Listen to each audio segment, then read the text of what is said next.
tila kahinala naman ang galaw ng isa sa pinakamalaking research vessel ng China sa mga baybayin sa Luzon. Ayon yan kay Philippine Coast Guard for the West Philippine Sea, Commodore J. Tariela. Ito ay dahil napanatilian niya ng naturang barko ng China ang tinatayang distansya na 24 hanggang 25 nautical miles mula sa baybayin ng Luzon.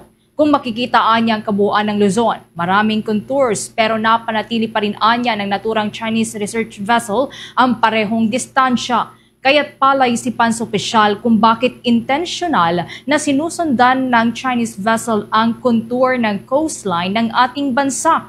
Bagamat sinabi naman ni Commodore Tariela na maaring haka-haka lamang ito ang katotohanan na isa itong Chinese research vessel, mapapatanong niya ang isa kung bakit nila ito ginagawa. Pagbubunyag pa ng opisyal na bagamat sinabi ng Lanhai 101 na isinasagawa nito ang kanilang karapatan para sa innocent passage, naglayag-an niya ang barko sa pareho pa ring distansya habang kumikilos malapit sa ilang lugar sa Luzon, partikular na dyan sa may Palawan, Mindoro, Zambales, Pangasinan at Ilocos. Nitong araw po ng Miyerkules, sinuulat nga ni Commodore Tariela na huling namataan ang Lanhai 101 sa layong 62 nautical miles mula sa coastline ng Babuyan Island.